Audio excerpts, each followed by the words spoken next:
Jacques Cousteau, il francese sorridente con il cappello rosso, ha cambiato per sempre la nostra visione del pianeta. L'invenzione dell'Aqualung e i suoi filmati hanno mostrato per la prima volta il mondo sottomarino a un pubblico globale. Per milioni di persone, il 70% della superficie terrestre ha improvvisamente preso colore, forma e vita.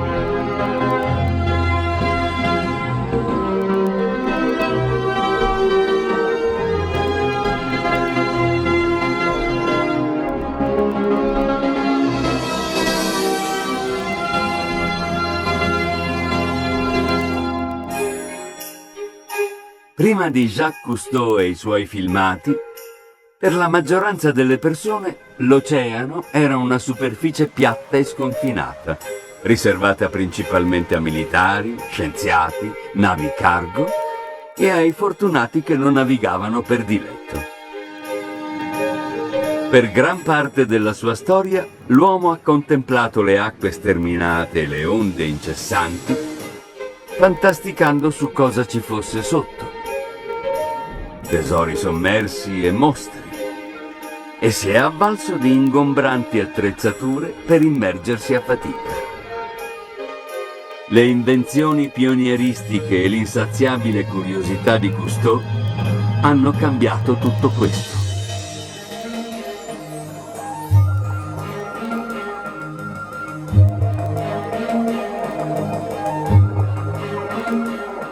Da primo testimone del mondo subacqueo, ha registrato in prima persona gli abusi che il mare stava subendo.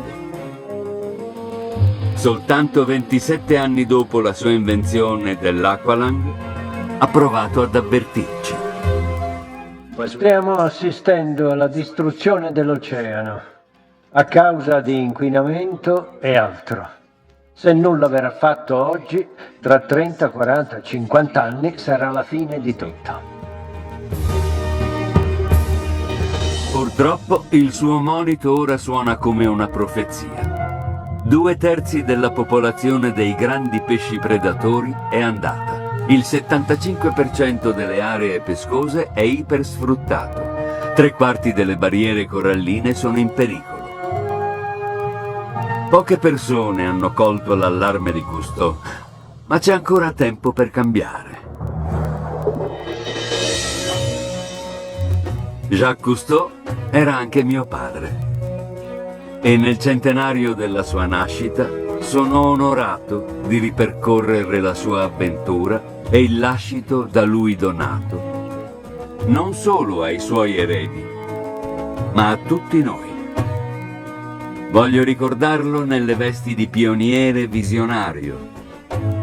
Voglio parlare con chi lo ha ascoltato, ne ha tratto ispirazione e lavora ancora per rendere migliore il nostro mondo. Per onorare il suo 100° compleanno, i membri della squadra originale della Calypso si uniranno a me e ai miei figli, Fabien e Céline, per immergersi al largo delle coste francesi, dove tutto è iniziato. Riviveremo ricordi, narreremo storie, racconteremo l'ispirazione e l'influenza. È giunto il momento per me di condividere con voi l'avventura di mio padre, il capitano Jacques-Yves Cousteau.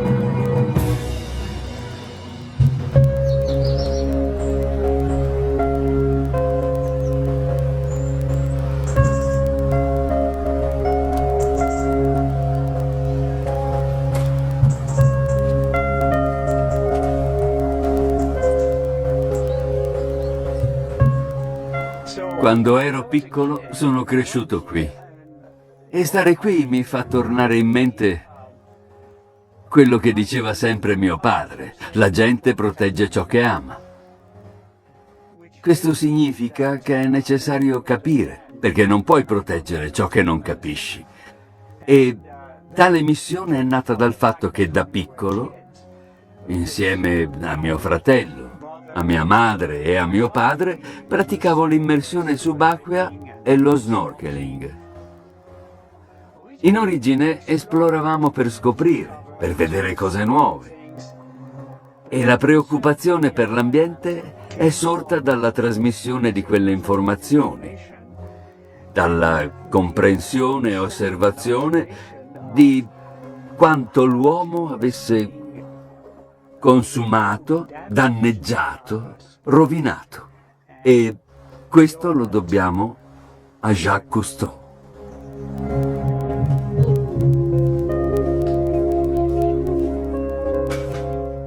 Nella mansarda della nostra casa a Sanary ho scoperto immagini poco conosciute di scene tagliate dei filmati che mio padre mi ha donato anni fa e che mostrano l'inizio della sua avventura.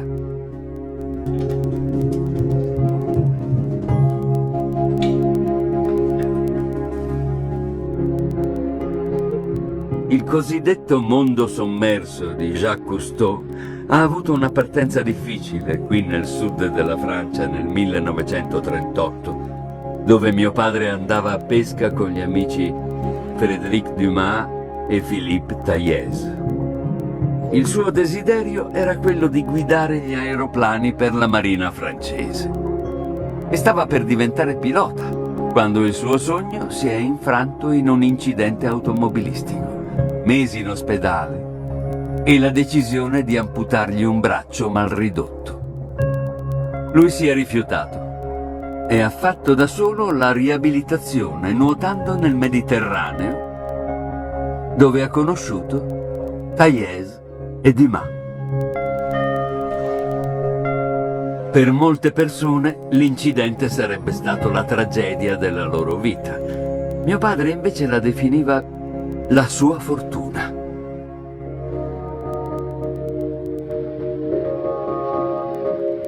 Desideroso di restare sott'acqua più a lungo e più in profondità, ha collaborato con l'ingegnere Émile Gagnan. Hanno preso un dispositivo della Seconda Guerra Mondiale per utilizzare l'olio da cucina per le automobili e lo hanno trasformato nell'Aqualung o Scuba.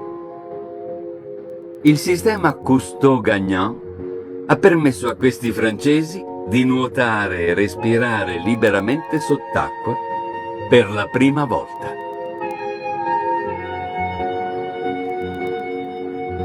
La barriera è stata infranta nel 1942, lentamente all'inizio, ma per sempre. L'Aqualung gli ha fornito la chiave, ma mio padre era anche impaziente di filmare e condividere quello che lui e i suoi amici stavano sperimentando. Perciò ha inventato nuove telecamere subacquee per mostrare la frontiera che avevano superato. Non immaginava che avrebbe fatto la storia.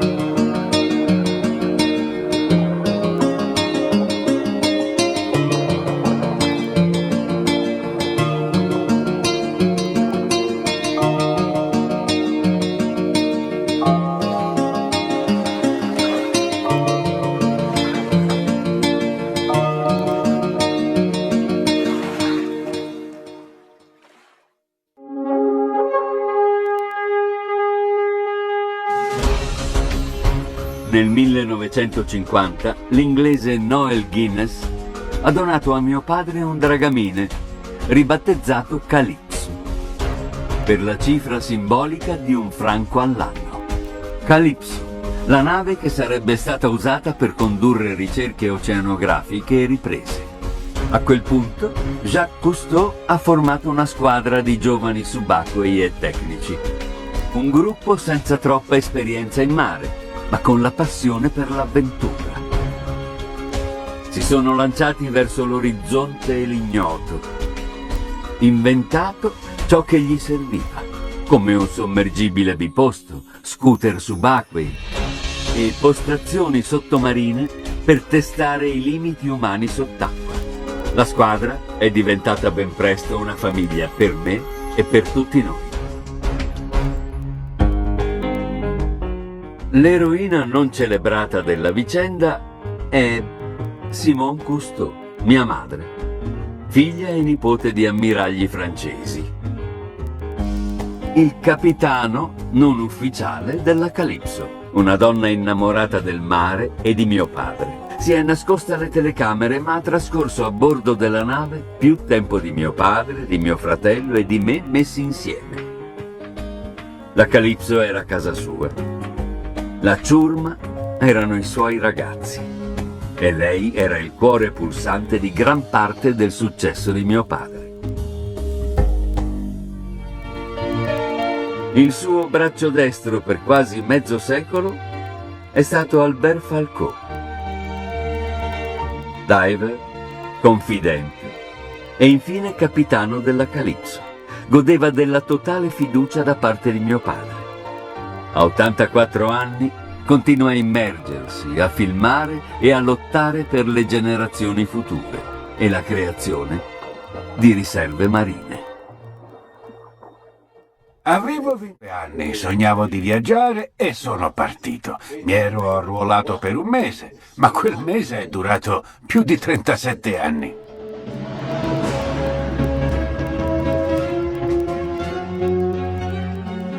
I più grandi eventi spesso sono quei momenti iniziali in cui scopri qualcosa. Come i primi giorni a bordo della Calypso nel Mar Rosso nel 53-54, quando Jacques voleva mettere alla prova i suoi uomini e ci siamo immersi al largo del Mar Rosso, in acque infestate da squali. Voleva vedere cosa sarebbe successo, cosa avremmo fatto trovandoci di fronte a squali non abituati alla presenza umana. Oggi l'uomo e lo squalo si sono adattati alla presenza l'uno dell'altro, ma in principio nessuno sapeva cosa fare, né l'uomo né lo squalo.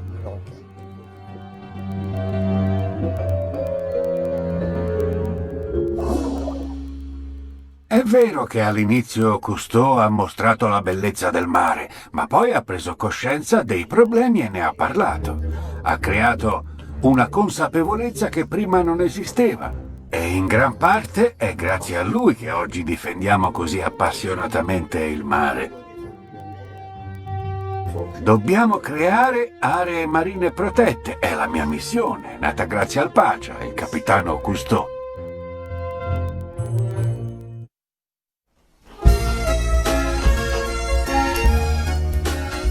L'ingegnere chimico, musicista e artista André Labin ha vissuto 20 anni a bordo della Calypso e con mio padre ha inventato o adattato ciò di cui avevano bisogno durante le esplorazioni. Ha perfino dipinto a olio con lo scuba sott'acqua. Ero un ingegnere chimico e non sapevo nulla di oceani o navigazione. Ho imparato tutto stando a bordo della Calypso. La ciurma che tuo padre ha composto era formata da gente da ogni angolo della Francia, dall'estero, con niente in comune. Non sapevano nulla. Era questa la regola. Soltanto tuo padre veniva dalla marina ed era qualificato per stare a bordo. Quando siamo salpati verso l'Oceano Indiano nel 1954, Cousteau mi ha chiesto di studiare un sistema per costruire telecamere subacquee che fossero molto molto semplici, con 2 maniglie, nessun mirino e il controllo della messa a fuoco. Tutto qua. Questa è una delle invenzioni di cui la squadra aveva bisogno, che ha realizzato per prima. Nel giro di pochi anni, Cousteau e la Calypso hanno esplorato acque inquinate dal petrolio, scoperto nuove specie, disseppellito tesori archeologici e vinto una Palma d'Oro e un Oscar per Il mondo del silenzio. La nave e il suo capitano stavano guadagnando attenzione. Ma è stato grazie all'interesse di un uomo che Cousteau è salito alla ribalta mondiale. Il produttore televisivo David Wolper, il cui talento, tra le altre cose, era quello di realizzare serie televisive di successo. Ne era affascinato. Ho realizzato un episodio di uno speciale del National Geographic dedicato a Jacques Cousteau. Ero seduto a casa a guardarlo in TV e sembrava un set televisivo con un pesce che nuotava. Sembrava un acquario e mi sono detto: quel francese mi piace, devo contattarlo, conosce il fatto suo. Perciò sono volato a Monaco, ci siamo incontrati e abbiamo parlato. Mi ha detto: pensavo che avremmo girato un filmato di 15 minuti per il museo. E io: no, non è questo che ho in mente, Jacques. Voglio che tu faccia un giro intorno al mondo, un viaggio subacqueo. E ho aggiunto: vedi, la Calypso è una nave dall'aspetto noioso, devi ingranare la marcia. E il bello di Jacques è che nel momento in cui ho detto quella frase, lui ha capito quello che intendevo dire. Ha detto: ok, la renderemo degna di James Bond, ci metteremo questo, faremo quello. Si è buttato a capofitto nel progetto immediatamente e l'ha resa spettacolare.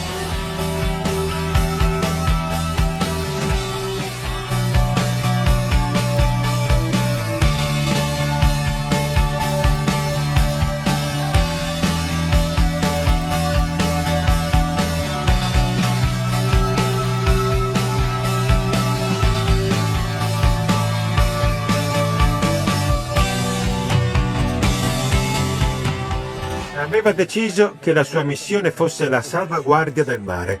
Direi che Jacques Cousteau è stato davvero il primo ambientalista dell'oceano. È così. Ovviamente il programma è stato un successo e lui è diventato un nome internazionale.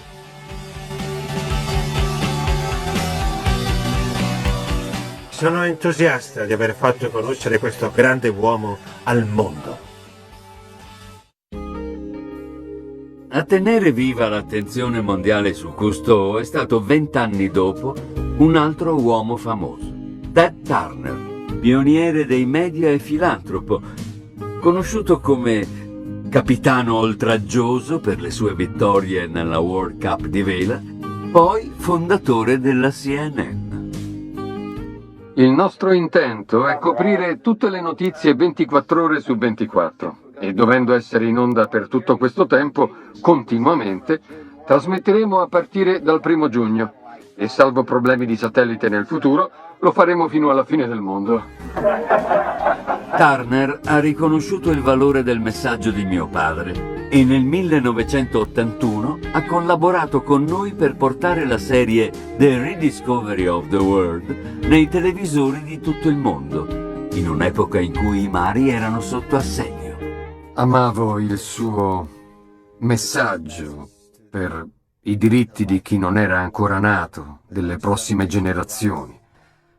Questo era diventato parte del mio credo, cioè che è nostro dovere lasciare alle generazioni a venire, che devono ancora nascere, un mondo vivibile e bellissimo, incontaminato così come lo abbiamo trovato, o anche migliore.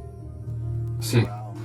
Era uno dei miei eroi, gli volevo molto bene e ammiravo il lavoro che faceva.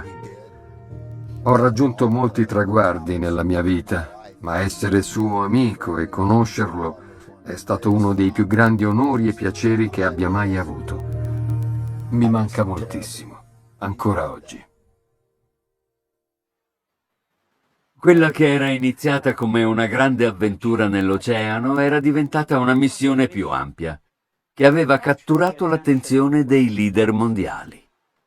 Mio padre combatteva per l'ambiente, protestava contro i test nucleari in mare, l'inquinamento, la sovrappesca, la distruzione degli habitat, la sovrappopolazione. Ha ispirato le persone con concetti come la sostenibilità, la diversità e i diritti delle future generazioni. Voleva che ci innamorassimo tutti del mare e poi proteggessimo ciò che amiamo.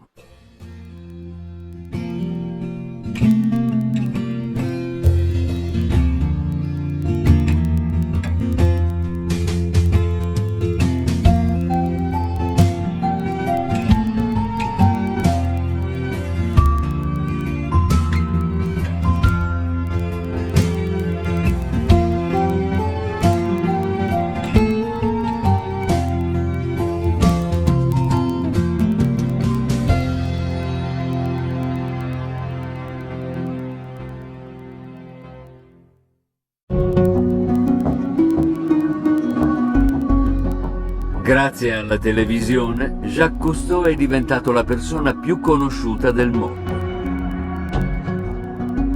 In parte perché il potere di cambiare la mente delle persone e alterarne per sempre la percezione è una delle caratteristiche della grandezza. Ora l'impatto della sua eredità è diventata la passione di altri innovatori.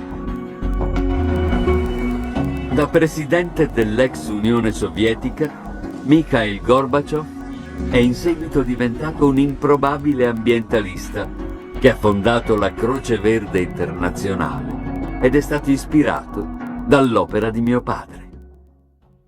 Gli sono profondamente grato e dovremmo esserlo tutti per ciò che ha fatto, perché ci ha mostrato la bellezza del nostro pianeta e la necessità di rispettarlo, di rispettare tutte le forme viventi del pianeta.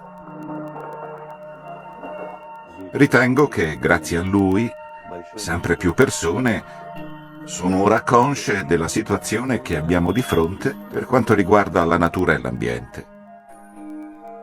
Prima di lui la popolazione mondiale era di 1,5 miliardi di persone. Ora è di 6,5 miliardi e abbiamo portato la natura a un punto in cui le foreste sono malate, in cui i fiumi sono malati e improvvisamente anche gli oceani lo sono. Perciò è necessario agire, è necessario che i capi politici si rendano conto che c'è bisogno di pace per ogni cosa, o non ne avremo affatto.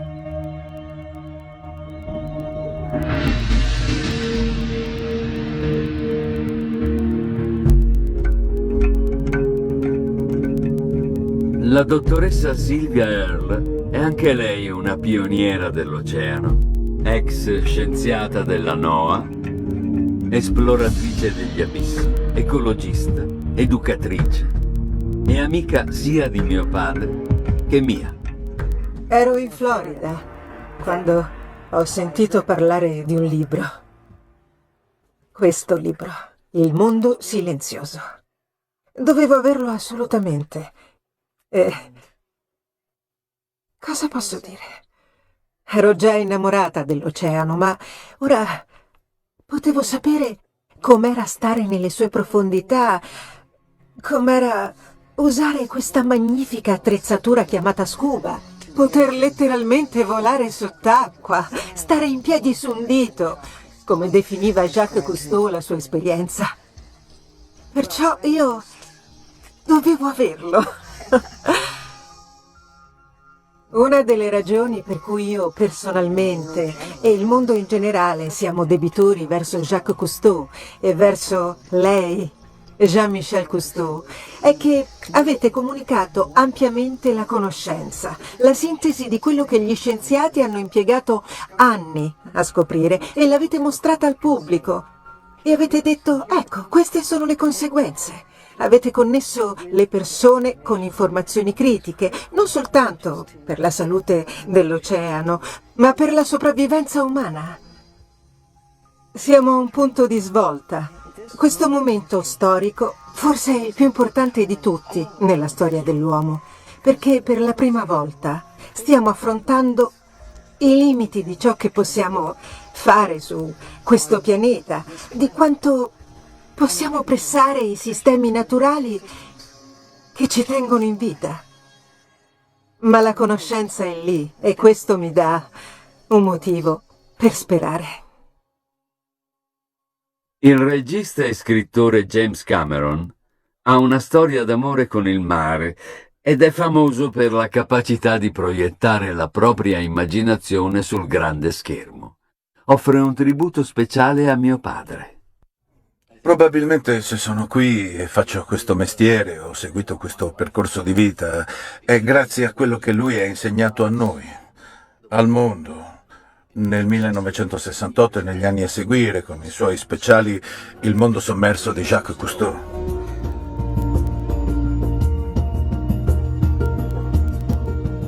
Non è possibile quantificare quanto sia stato potente, specialmente per l'immaginazione di un giovane. Avevo 14 anni e ero un appassionato di fantascienza. Mi relazionavo con ogni cosa tramite la fantascienza e nel 1969 l'Apollo 11 portò l'uomo per la prima volta sulla Luna. Un piccolo passo per l'uomo. Un grande passo per l'umanità. E le esplorazioni delle profondità oceaniche arrivavano nei nostri salotti con dischi volanti sottomarini e magnifiche mute argentate. Era un mondo reale, tanto esotico e alieno quanto quello descritto nei libri di fantascienza. Ho preso una decisione immediata. Non sarei mai salito su una navicella spaziale diretto su un altro pianeta, ma avrei potuto esplorare gli abissi. E questo mi ha ispirato. Avrò fatto 3.000 ore di immersioni, tra cui 500 con il casco e altre 500 in sommergibile. Ci ha mostrato che cosa fosse possibile e ha alimentato l'immaginazione di una generazione intera. Potrei parlare per ore dell'impatto che ha avuto su di me in quel periodo. Ci ha trasmesso l'idea che si possa dedicare la propria vita alla protezione degli oceani e alla loro comprensione invece di distruggerli. Quest'uomo ha avuto un profondo effetto su tutti noi. Come si può vedere, tutti questi prototipi, il dottor Phil Nwitten è un inventore di sistemi di immersione in profondità. È un uomo che fabbrica ciò di cui ha bisogno, per andare dove la sua curiosità lo conduce. Proprio come mio padre. Dalla pesca con la fiocina nel sud della Francia, all'acqualang, ad attrezzature usate oggi in tutto il mondo, ai numerosi filmati, alla costruzione di sottomarini, un piccolo francese ha fatto tutto ciò. Questo è stato di ispirazione per persone come me che hanno detto: se quest'uomo è riuscito a fare tanto, di sicuro io posso trovare il sistema per realizzare ciò che voglio fare. Per tutti è stata una fonte di ispirazione.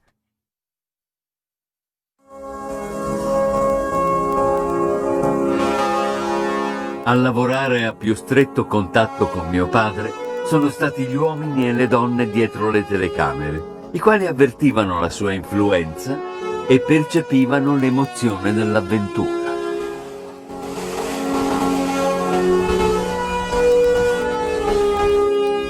Nel ruolo di direttore della fotografia, Chuck Davis ha lavorato insieme a mio padre e a me negli ambienti più ostili.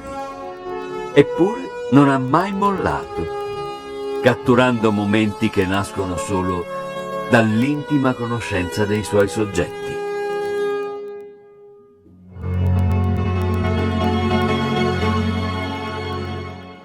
Come effetto diretto del lavoro tuo e di tuo padre, ho sviluppato un'incredibile passione per l'oceano e quello che spero che la gente tragga da questi filmati è liberarsi dall'idea che ci sia un mondo terrestre e un mondo oceanico, perché esiste un unico mondo. E se ho imparato qualcosa dal tuo lavoro e da quello di tuo padre, è che il nostro pianeta è blu. Sulle fotografie della NASA scattate dalla Luna e dallo Space Shuttle c'è tantissimo blu. È un pianeta oceano e la Terra e il mare sono indissolubilmente interconnessi. Dobbiamo pensarli come un tutt'uno. Quello che accade sulla Terra influisce sull'oceano e viceversa.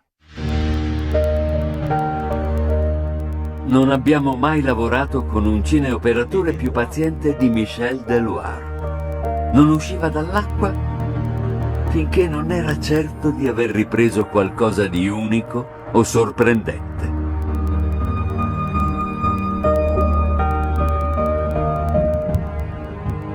Ha parlato delle nostre ultime spedizioni. Mi ha detto Michel, gireremo una nuova serie dal titolo La riscoperta del mondo, con Jean-Michel Cousteau, mio figlio.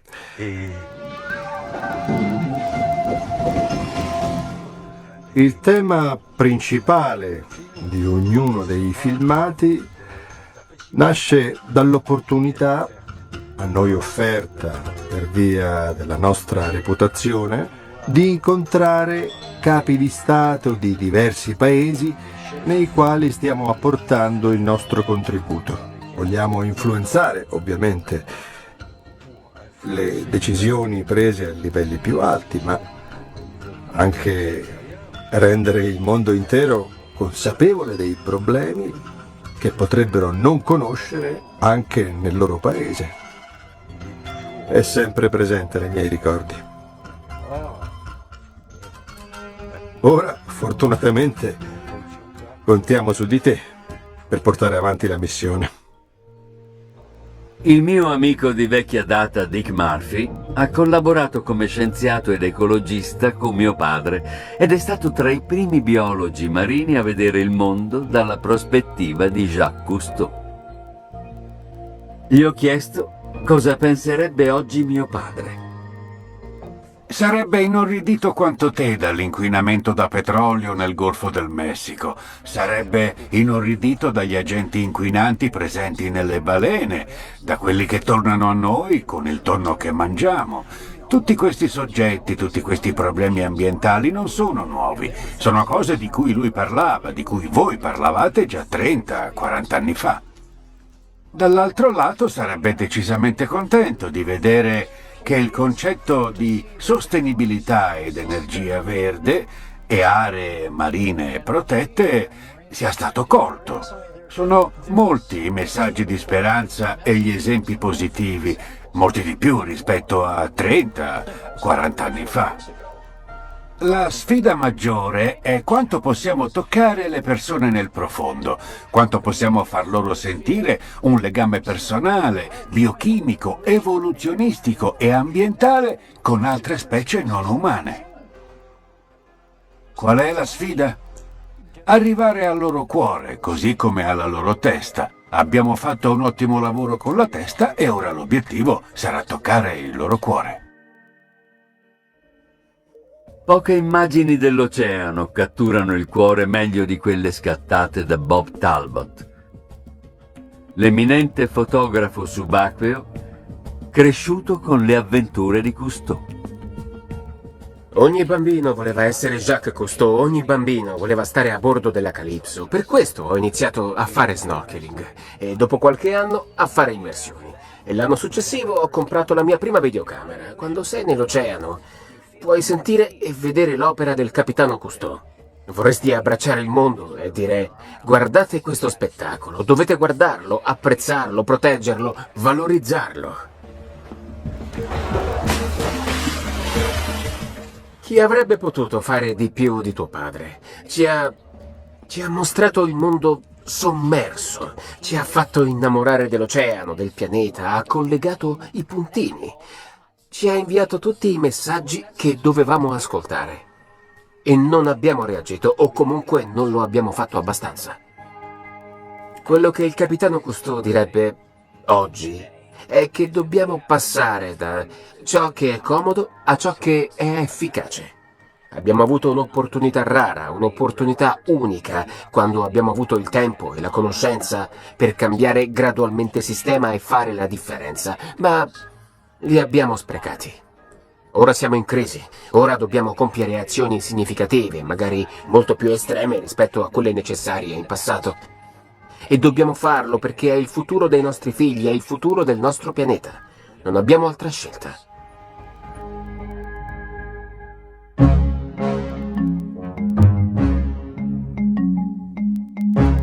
L'artista appassionata dell'oceano e amica di mio padre, Marjorie Spillman, ha dato forma al nostro tema ricorrente che tutto è connesso, combinando immagini in una bellezza surrealistica.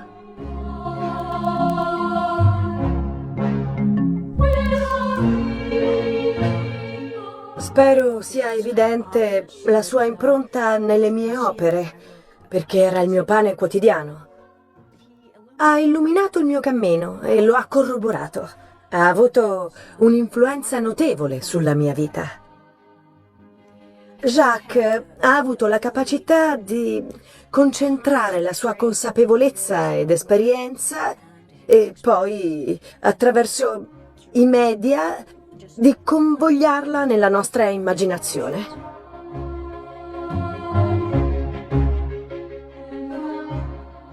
Tuttavia, la più rilevante qualità che mi ha ispirato tra quelle che aveva è stata la sua incrollabile fede nel genere umano. Lui era solito dire che se avesse guardato la situazione del pianeta con la sua logica e la sua ragione, puff, fine, addio speranza. Ma quando chiudeva il suo taccuino e guardava con il suo cuore, voilà, tutto era possibile. Da giovane tipografo di Kansas City, lontano dall'oceano, Tim Trebon era innamorato di Jacques Cousteau e della magia di ciò che era possibile. Senza esperienza di navigazione, Tim è diventato un membro del gruppo di spedizione e un amico. Ed è cambiato per sempre. Tu e tuo padre avete in comune la capacità di ridere anche di fronte a volte a situazioni travolgenti, perché vi ho sentito dire che c'è sempre una soluzione ed è il positivo approccio con cui si affronta la vita. Io mi sono documentato più che ho potuto su tuo padre e ho scoperto che ha fallito in molte cose. Ho anche scritto un elenco dei suoi fallimenti che mi è servito a capire che la ragione per cui non ho ancora avuto successo è che non ho ancora fallito abbastanza, perciò dovrò continuare finché non farò la cosa giusta. La capacità di mio padre di superare i suoi fallimenti e anche i suoi tanti successi ha reso la fine della sua vita molto frustrante per lui. Mio cugino Jean-Pierre Cousteau era il medico e cardiologo di mio padre e ha assistito alla sua incrollabile passione. Ero totalmente sconvolto dal fatto che quest'uomo non volesse morire, ma non perché si aggrappava alla vita dicendo non voglio morire, voglio vivere. Non era questo il punto, quanto non ho ancora finito il mio lavoro. Alla fine della sua vita non diceva voglio fare una fortuna o ricevere ancora più medaglie o fare una vacanza in Spagna. Niente di tutto questo, diceva dobbiamo salvare il pianeta, fermare l'incredibile degrado diffuso ovunque, che sia in Antartide o chissà dove. Alla fine, Jacques Cousteau ha scoperto che una vita sola non era sufficiente per fare quello che ancora andava fatto.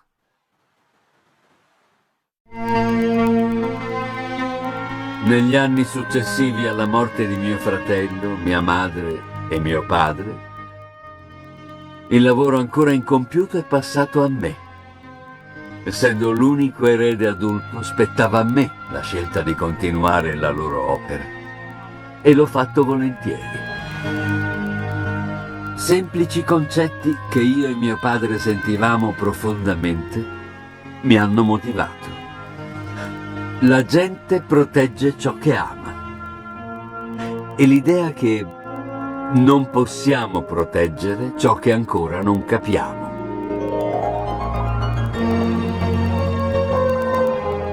Nei miei film e progetti educativi, io e la mia squadra abbiamo messo l'amore di mio padre per il mare e la gente in tutto ciò che facciamo. Ora la prossima generazione dei Cousteau sta portando avanti l'eredità a modo suo. Questo è stato il suo dono, quello di avere la mente aperta quando la conservazione dell'oceano non era neanche un concetto o un'idea così popolare o diffusa. Praticava la pesca alla fiocina ed era un prodotto dei suoi tempi inizialmente, ma aveva la visione, la lungimiranza di pensare diversamente rispetto allo status quo, di rompere gli schemi tradizionali e di guidarci. Lui era il migliore in questo campo. Innanzitutto per me era un nonno, non semplicemente un personaggio pubblico. Il fulcro di tutto era la sua famiglia. E anche se questo membro della mia famiglia era una persona famosa nel mondo, prima di tutto per me era mio nonno. E non possiamo dimenticare che oltre a essere un personaggio pubblico, lui era un uomo e aveva una famiglia. La gente ancora mi dice: tuo nonno era Jacques Cousteau, sono cresciuto col suo esempio. Non mi stanco mai di sentirmelo dire perché mi fa capire che lui ha avuto un'enorme influenza sulla gente in tutto il mondo. Sono orgogliosa di far parte della famiglia Cousteau e di continuare la sua opera. Per la gente vedere che sto svolgendo un'attività simile alla sua o che ne sia il seguito è motivo di speranza. Quando andavamo in spedizione, almeno quando ero piccolo, stavamo insieme alla nostra famiglia e alla famiglia allargata che era l'equipaggio e vivevamo magnifiche avventure in paesi esteri. È ancora oggi un dono incredibilmente prezioso tutto questo bagaglio di esperienze. Siamo la terza generazione e avverto più di ogni altra cosa che dobbiamo fare in fretta. Dobbiamo unirci e anche se abbiamo prospettive diverse, sono sicuro, ho la speranza che non soltanto la famiglia Cousteau continuerà a procedere nella stessa direzione, ma che tutte le persone contribuiscano alla causa. Jacques-Yves Cousteau per me è sempre stato un uomo di magia e immaginazione, con la curiosità di un bambino e un'infinita dedizione per i beni preziosi di questo mondo. La vita umana, gli animali, i pesci, la purezza delle nostre acque, la salute delle foreste, l'aria che respiriamo. Non solo per noi, ma anche per quanto riguarda le generazioni a venire. Troppo spesso dimentichiamo che le generazioni di cui ha parlato quando ha scritto la Carta dei diritti delle generazioni future sono già nate e finora abbiamo fatto troppo poco per onorarle come lui avrebbe desiderato, e penso che questo sottolinei l'urgenza delle azioni da compiere insieme perché il tempo sta finendo. Forse in un certo senso siamo tutti discendenti di quest'uomo, perché ha toccato tante vite.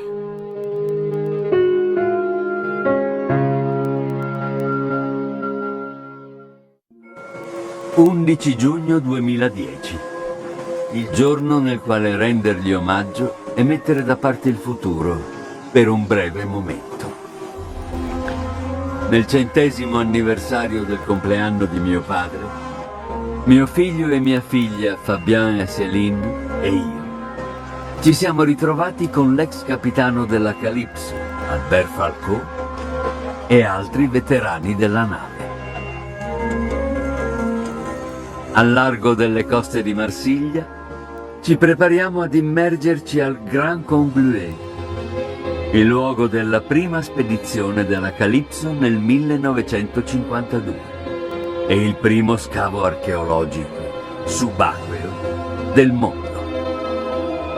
Centinaia di anfore greche e romane contenenti olio e vino sono state recuperate in navi naufragate a 100 anni di distanza tra loro, più di 2000 anni fa.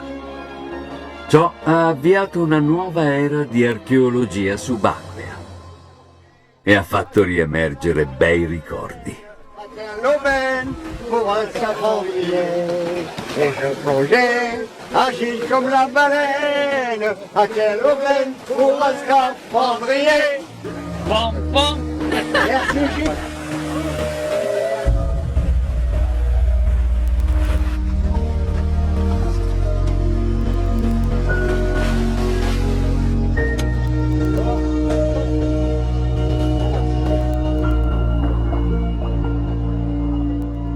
Ora, mentre ci immergiamo in acqua il giorno del compleanno di papà, festeggiamo il fatto che la sua vera eredità è la passione che ci ha trasmesso con le parole, le azioni e le immagini divenute una filosofia, un impegno e un richiamo all'azione che unisce tutti noi.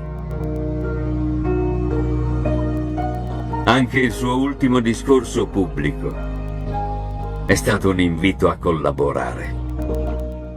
Ora ci serve un più attivo esercito di persone che amino il mare. Bisogna capire che non c'è vita senza acqua e che dobbiamo impiegare tutte le nostre forze per salvare il possibile per le future generazioni.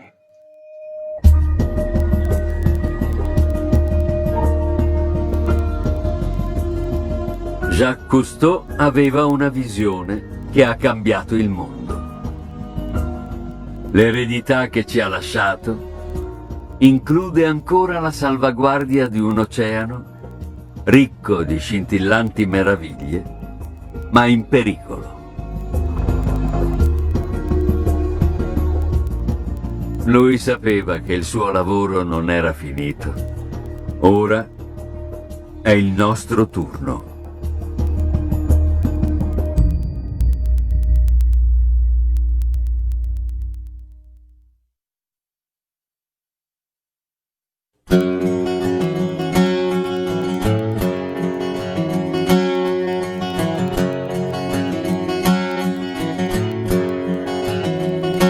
Take my tears to the sea to set them free. Take my motion to the ocean, let my sorrow sail away. Mother ocean, ocean mother, we've lost a friend today. A friend like no other, let your sorrow sail away. He was my friend, and I loved him so. He was my hero, Captain Cousteau.